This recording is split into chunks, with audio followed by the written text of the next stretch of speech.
حوالے سے ہم بات کریں گے. ہمارے ساتھ مذہبی اسکالر جناب ڈاکٹر خالد ظہیر صاحب موجود ہیں. السلام علیکم ڈاکٹر صاحب. وعلیکم السلام.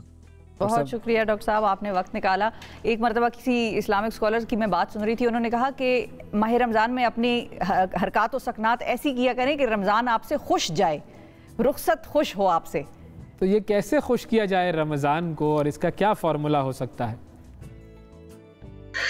دیکھیے، سب سے اہم چیز وہ ہے جو میں ابھی تھوڑی دیر پہلے آپ دونوں کی گفتگو سن رہا تھا، دل کا احساس، جس کا منفی جو ایک امکان ہے وہ دل کی سختی ہے. ہمیں اگر اس بات کا احساس ہو کہ اس دنیا میں ہم ایک امتحان کے لیے آئے ہیں اور کچھ ہی عرصے بعد ہمیں اس امتحان سے چلے جانے کا حکم آ جائے گا، اور ہم نے غلطیاں کی ہیں، ہمیں اپنے آپ کو پاک صاف کرنا ہے، اس قابل بنانا ہے کہ ہم اللہ کے حضور میں کھڑے ہوں تو ہمارے پاس کچھ پیش کرنے کے لیے موجود ہو. یہ احساس انسان کو مائل کرتا ہے کہ وہ اللہ سے معافی مانگے، اپنی اصلاح کرے. اس کے دو عظیم امکانات ہر مسلمان کو اللہ تعالیٰ نے مہیا کیے ہیں.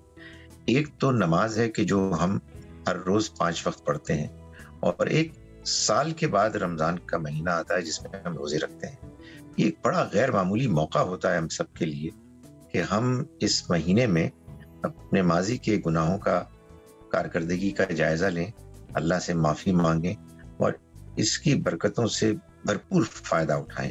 یہ صرف اس لیے نہیں ہے کہ ہم اس میں کچھ زیادہ ثواب حاصل کر لیں، وہ بھی ایک ظاہر ہے کہ بڑی غیر معمولی انسان کے لیے نعمت ہے، لیکن سب سے بڑھ کر رمضان کا مہینہ اصل میں توبہ اور استغفار کا مہینہ ہے. اس لیے کہ ہم اللہ کی خاطر ہم اس میں بھوکے پیاسے رہتے ہیں، اور اللہ تعالیٰ نے یہ بتایا کہ یہ اس لیے ہے تاکہ تمہارے اندر تقویٰ پیدا ہو. تو تقوی کا مطلب یہ ہے کہ ہمارے اندر خدا خوفی، خدا کی موجودگی کا احساس ہو، اور اس طرح سے ہم زندگی گزاریں کہ ہمیں اس کا احساس ہو کہ اللہ ہمیں دیکھ رہا ہے اور ہمیں اس کو جواب دے رہا ہے. تو رمضان کے مہینے سے زیادہ بہتر اس غیر معمولی عظیم صلاحیت پیدا کرنے کا کوئی اور سیزن موقع ہو نہیں سکتا. بالکل. اچھا، اب اس سیزن کی جب ہم بات کرتے ہیں تو یہ بات بھی سامنے آتی ہے کہ دعائیں اس مہینے میں بڑی قبول ہوتی ہیں، اور یہ وہ مہینہ ہے کہ ظاہر ہے جس میں آپ عبادات کی جو ہے وہ عبادات زیادہ کر رہے ہوتے ہیں، صدقات زیادہ کر رہے ہوتے ہیں، اس کا ثواب بھی ہمیں زیادہ مل رہا ہوتا ہے. دعاؤں کے حوالے سے ہم کیسے اس میں زیادہ اپنے آپ کو اللہ تعالیٰ کے قریب کر سکتے ہیں؟ اچھا، اور ایک اور چیز میں چاہوں گا کہ اگر ہمارے فون نمبر اسکرین پر چلا دیں تو ہمارے جو کالرز ہیں وہ اگر ہمارے ساتھ شامل ہونا چاہیں پروگرام میں تو وہ پلیز شامل ہو جائیں. جی ڈاکٹر صاحب. دیکھیے، ایک بات تو جان لیں کہ اللہ تعالیٰ جو بھی باتیں کرتے ہیں نا، مختلف باتیں کرتے ہیں، ایک ہی موضوع پر مختلف چیزیں ہمارے سامنے آتی ہیں، وہ ساری ایک دوسرے کے ساتھ جڑی ہوئی ہوتی ہیں، کنسسٹنٹ ہوتی ہیں. اللہ تعالیٰ نے دعاؤں کے بارے میں بڑی اہم بات بیان فرمائی ہے سورہ نمل میں. اپنی نشانیوں میں سے ایک بڑی نشانی بیان کرتے ہوئے فرمایا، امن یجیب المضطر اذا دعاہ ویکشف السوء، یعنی وہ ہستی کہ جو بے قرار کی دعا کو سنتا قبول کرتا ہے، پھر اس کی مشکل کو دور کرتا ہے. تو اصل میں دعا کے لیے شرط لازم یہ ہے کہ آپ کے اندر ایک بے قراری، بے چینی ہو کہ مجھے اے خدایا یہ دے دے، میرے گناہوں کو معاف کر دے، میری ضرورت کو پورا کر دے. رمضان کے مہینے میں یہ بے قراری بڑھ جاتی ہے. کیوں بڑھ جاتی ہے؟ اس لیے کہ ہم کچھ دنیا سے کٹ جاتے ہیں، دنیاوی معاملات کی اہمیت نسبتاً کم ہو جاتی ہے اور ہم اللہ کی طرف رجوع کرتے ہیں. تو یقیناً کوئی شبہ ہی نہیں ہے کہ یہ تو اصل میں ایسا موقع ہے کہ انسان دل سے اللہ سے مانگے جو کچھ بھی مانگنا ہے، اور سب سے بڑھ کر مانگنے کی چیز تو ہے ہی مغفرت اور آخرت کی کامیابی. بالکل بالکل، مغفرت اور آخرت کی کامیابی. اچھا ڈاکٹر صاحب، ابھی کچھ دن پہلے ہماری نظر سے، کیونکہ رمضان اور روزے کے حوالے سے بات ہو رہی ہے، تو ایک خبر گزری تھی کہ ایئر لائنز کے بزنس میں کسی ایئر لائن نے اپنے لوگوں کو کہا ہے کہ آپ رمضان میں روزے نہ رکھیں.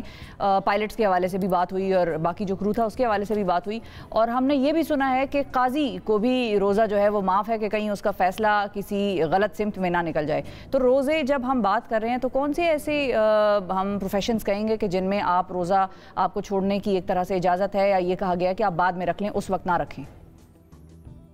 دیکھیں، دو باتیں تو اللہ تعالیٰ نے واضح طور پر بیان کی ہیں کہ من کانا مریضاً او علی سفر، अगर कोई मरीज हो या सफर की हालत में हो, फ़ाइदतुम मिन अय्यामिन उखर, तो वो फिर उस गिनती को पूरा करे दूसरे दिनों में।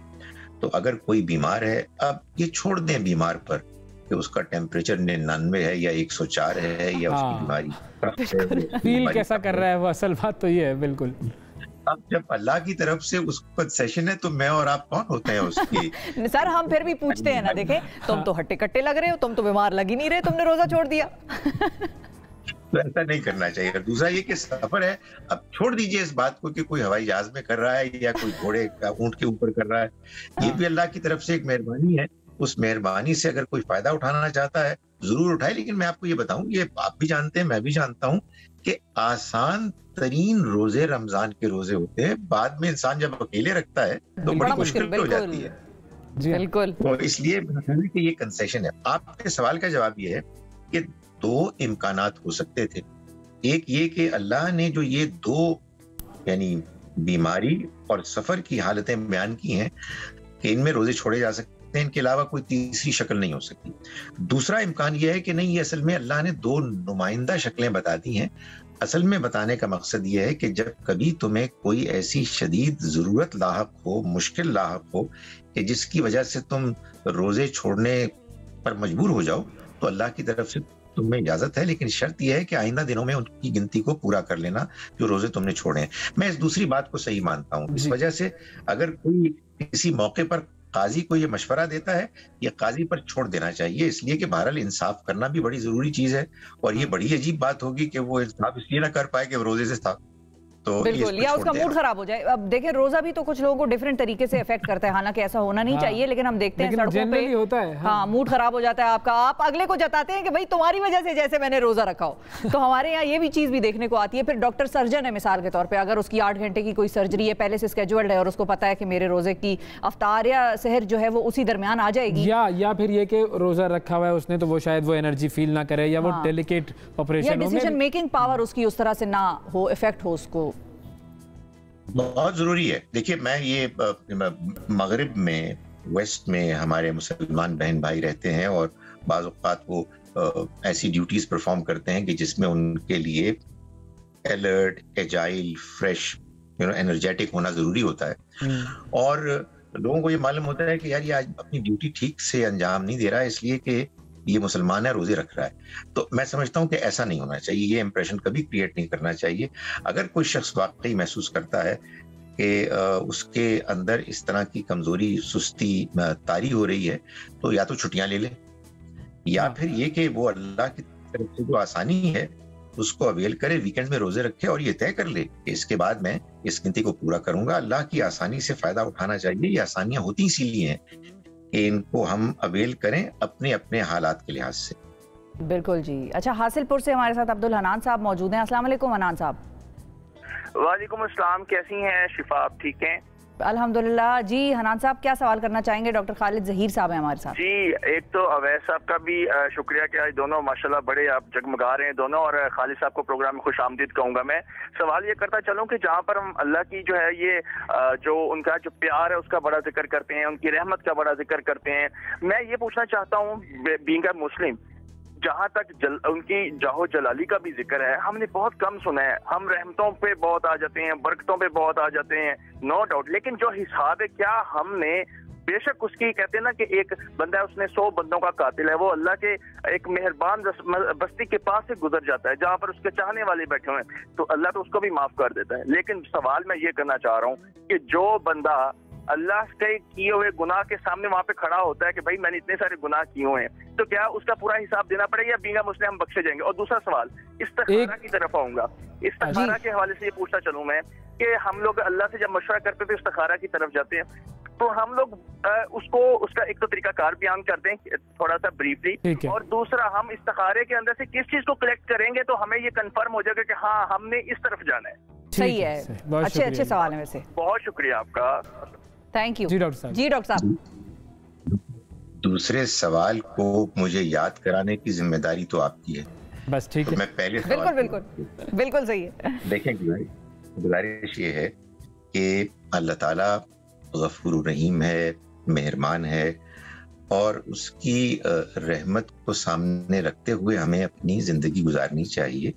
لیکن یہ بات واضح ہونی چاہیے کہ اللہ کی یہ رحمت اور عنایت انہی لوگوں کے لیے ہے کہ جو اس کے طالب بنتے ہیں, جو اس کے خواہش مند بنتے ہیں.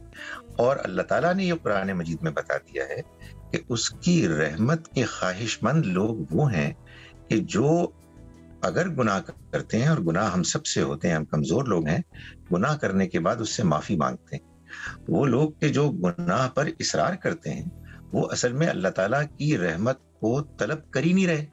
تو بھائی جو کسی کے دروازے پہ کھٹکھٹا ہی نہیں رہا تو وہ دروازہ کیوں کھولے؟ تو اللہ کی رحمت کوئی شبہ ہی نہیں ہے کہ وہ ایک ٹھاٹھے مارتا ہوا سمندر ہے, لیکن بہرحال اس سے مستفید ہونے کے لیے ضروری ہے کہ آپ اس کا تقاضا کریں اس سے. اور وہ تقاضا کیا ہے کہ اے خدایا مجھ سے گناہ ہو گئے ہیں, تو مجھے معاف کر دے. اس لیے ہمارے حاصل پور سے جو سائل تھے ان کا یہ سوال بالکل بجا ہے کہ محض اللہ کی رحمت, اس کی شفقت, اس کی مہربانیوں کا ذکر ہی نہیں کرنا چاہیے, بلکہ ساتھ ساتھ یہ واضح کرنا چاہیے کہ اس میں تو شبہ ہی نہیں ہے کہ اس کی رحمتیں بے پناہ ہیں, مگر ان کو پانے کا, حاصل کرنے کا طریقہ ہے. چنانچہ قرآن مجید نے کہا ہے کہ ایمان والو, بلکہ اہل کتاب کو خطاب کر کے کہا ہے کہ تم اپنے دین میں مبالغہ مت کرو بغیر وجہ کے.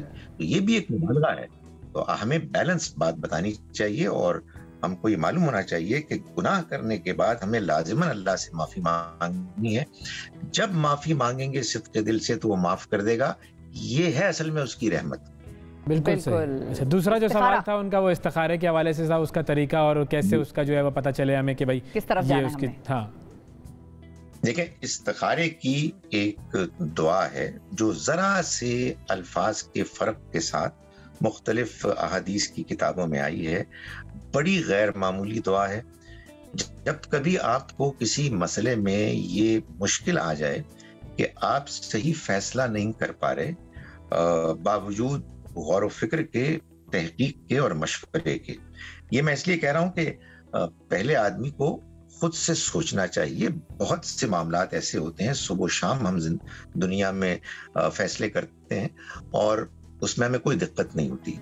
تو ظاہر ہے کہ ہر چھوٹی بڑی چیز کے لیے استخارے کی ضرورت نہیں, بلکہ جب انسان یہ محسوس کرے کہ بھائی اب یہ معاملہ ایسا آ گیا ہے کہ جس میں ہم سے فیصلہ نہیں ہو پا رہا, تو اس صورت میں آپ آپس میں مشورہ جاری رکھیے, تحقیق جاری رکھیے, غور و فکر جاری رکھیے, لیکن ساتھ ہی ساتھ استخارے کی دعا شروع کر دیں. اچھا ہے کہ نماز کے بعد پڑھیں, ہر نماز کے بعد پڑھیں, لیکن اٹھتے بیٹھتے بھی آپ یہ دعا کر سکتے ہیں. اس کے الفاظ یاد کر لیں, اس میں جو مفہوم ہے وہ خود بتا دے گا آپ کو کہ اللہ تعالیٰ سے ہمیں اس موقع پر اپنی اس ضرورت کو سامنے رکھتے تو مشورہ کرنا ہے. اگر آپ کو عربی نہیں آتی تو آپ اس کو اردو میں بھی کر سکتے ہیں. میں ابھی ایک سوال کے جواب میں بتا چکا ہوں کہ دعا تو در حقیقت دل کی اس کیفیت کا نام ہے کہ جو انسان کے اندر بے چینی پیدا کرتی ہے کہ ہمیں اللہ سے مانگنا ہے. تو ہوگا کیا؟ ہوگا یہ کہ انشاءاللہ اکثر چیزوں میں میں اکثر اس لیے کہہ رہا ہوں کہ بعض اوقات اللہ تعالیٰ اس کا جواب اس لیے نہیں دیتے کہ شاید وہ کہتے ہیں کہ بھائی میں نے جو تمہیں عقل دی ہے اس کو استعمال کرو, تمہیں خود ہی جواب مل جائے گا. لیکن اکثر ایسا ہوتا ہے کہ اللہ تعالیٰ کی طرف سے آپ کو جواب ملتا ہے ایسے کہ آپ محسوس کرتے ہیں کہ مجھے بات سمجھ میں آ گئی, میرے لیے اب ایک ہی آپشن ہے. لگتا ہی ایسا ہے کہ وہ اللہ نے راستہ بنا دیا, آپشنز آپ کے سامنے وہی رہ جاتے ہیں. بالکل بالکل وہی رہ جاتا ہے. آپ یقین کریں کسی سے پوچھنے کی ضرورت نہیں پیش آتی. آپ کہیں گے ارے بھائی یہ تم کیا کر رہے ہو, وہ دوسرا راستہ تم نہیں دیکھ رہے, تو آپ کو وہ جواب دے گا کہ مجھے معلوم ہے, میں بالکل کلیئر ہوں. اتنا واضح ہو جاتا ہے انسان. بالکل کیونکہ آپ جس سے گائیڈنس مانگ رہے ہیں وہ آپ کے لیے پھر آسانی ایسی فرما دیتا ہے نا کہ وہ جو ایسی چیزیں ہوتی ہیں جو آپ کے لیے صحیح نہیں ہوتی وہ ہٹ جاتی ہیں اور آپ کے سامنے راستہ وہی آ جاتا ہے کہ جس پر آپ کو چلنا ہو. وہ لانگ ٹرم آپ کا ایک سلوشن بھی ہو سکتا ہے, لیکن آپ کو بس اس راستے پر چلنا ہے.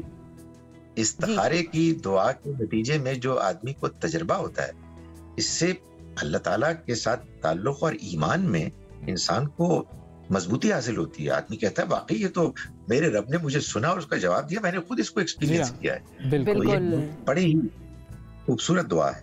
एक और कॉलर है हमारे साथ, वो ले लेते हैं आखिरी। कासिम साहब हैं जी, अस्सलाम वालेकुम। वालेकुम सर। जी कासिम साहब फरमाइए, क्या सवाल करेंगे? खालिद ज़हीर साहब हमारे साथ मौजूद हैं। सर मेरी फैमिली भी छोटी है सर, नौकरी भी है सर, भी काम करता हूँ सर, कर्जा चढ़ जाता है या पीछे चले जाता है, आगे नहीं बढ़ रहा है सर मैं। सही, ठीक है। अब ये जी क्या काम करते हैं आप? सर मेरी नौकरी है sir, private national bank gate हबूठा में सर। अच्छा ठीक है। मामला डॉक्टर खालिद ज़हीर साहब वही रिस्क की फरावानी से ही मुताल्लिक है कि रिस्क में फरावानी कैसे हो। देखिए गुजारिश है कि इसमें 2-3 बातें। एक बात तो यह है कि अल्लाह से दुआ करते हैं, अल्लाह ताला दुआएं सुनता है।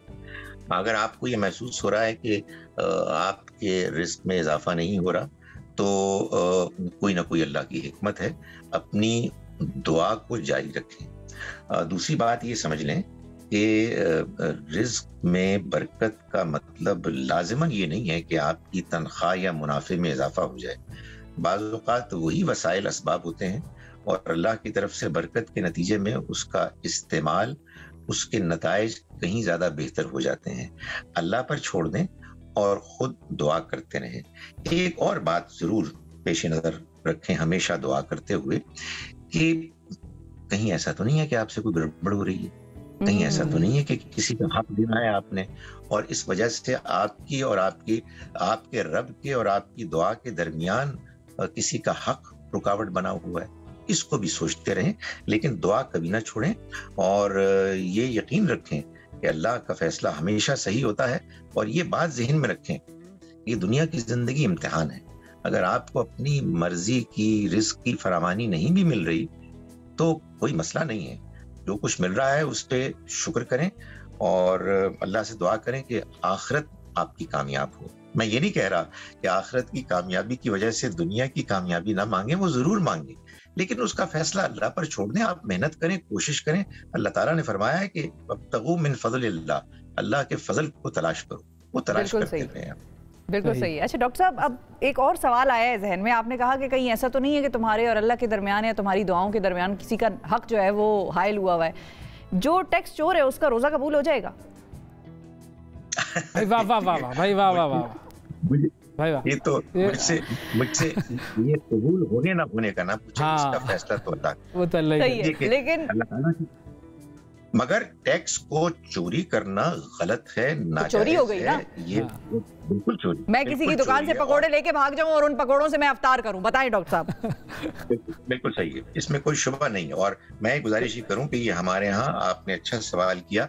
बदकिस्मती से बहुत से अच्छे मुसलमान नमाज पढ़ते हैं, ज़कात देते हैं, उनका ख्याल ये है कि अब हम ज़कात तो देते हैं तो फिर हम टैक्स भी क्यों दें। नहीं, बात यह है कि आपका अपने हुक्मरानों के साथ एक मुआहिदा है और आप जब एक स्टेटमेंट देते हैं, उस स्टेटमेंट में जब आप ये बताते हैं कि मेरी बस इतनी आमदनी है और फिर उस पर दस्तखत करते हैं, तो या तो स्टेटमेंट ये सच है या झूठ। तो झूठी स्टेटमेंट मुसलमान नहीं देता, मुसलमान सच्चा होता है। ये मैं आपको बता रहा हूँ, रमजान के महीने में नबी सल्लल्लाहु अलैहि वसल्लम का इरशाद है कि जो शख्स झूठ बोलने और झूठ पर अमल करने से गुरेज नहीं करता, अल्लाह ताला को कोई दिलचस्पी नहीं है कि वो रोजा रख के भूखा प्यासा रहे। बिल्कुल सही। एक और कॉलर है आखिर में, उनको भी ले लें हम। मीर नुमान साहब हैं मुजफ्फराबाद से। अस्सलाम वालेकुम। वालेकुम सलाम सर, कैसे हैं आप? ठीक है, बिल्कुल ठीक। नुमान साहब क्या सवाल करेंगे? कि मैं बस आपका 1 मिनट लूंगा। असल में हम इस्लामाबाद G94 रहते हैं ना, लेकिन हम out of city Muzaffarabad job करते हैं, मैं और मेरी मिसेस। अब असल मसला ये सर, मैं यहाँ पे ना अपने लिए जमीन लेना चाहता हूँ ना, तो लेकिन मैं इतना कंफ्यूज हूँ कि कोई सही बात बताता नहीं है। अब मतलब मुझे कोई ऐसा मजहबी, कोई ऐसा इनसे वजीफा या कोई ऐसी बात बता दें जिससे मैं फैसला अपना अच्छा कर सकूँ। मैं मुतमईन नहीं हूँ, पीछे 2 महीने से मैं परेशान हूँ। ठीक है जी डॉक्टर साहब, फैसला करना है कोई ज़मीन लेने के हवाले से, तो वो तो एक तो इस्तिखारे का ही रास्ता है, और कोई बात करना चाहें? देखिए, अब इस्तिखारे का सवाल तो उस वक्त आएगा कि जब उनके पास एक ज़मीन का ऐसा मामला आ जाएगा जिसमें उन्हें फैसला करना होगा। वरना देखिए, मैं आप उसको वजीफा कहना चाहें, दुआ कहना चाहें, इस तरह के अक्सर मामलात में बस एक छोटी सी एक दुआ है, वो पढ़ते रहा करें। अल्लाहुम्मा यस्सिर वला तुअस्सिर, ऐ अल्लाह आसानी फरमा मुश्किल ना फरमा, आसानी फरमा मुश्किल ना फरमा। गिड़गिड़ाते रहें, अल्लाह के हुजूर में दुआ मांगते रहें अल्लाह ताला रास्ता खोलेगा और इंशाल्लाह उस रास्ते को खोल कर आपकी ज़रूरत भी पूरी करेगा और अपने मौजूद होने के ईमान में और आप इजाफा करें। बिल्कुल सही, बहुत शुक्रिया अदा करेंगे डॉक्टर खालिद ज़हीर साहब, आपने वक्त दिया और वाकई बड़ी अहम दुआ है, अल्लाह ताला हम सब के लिए आसानियाँ पैदा फरमाए।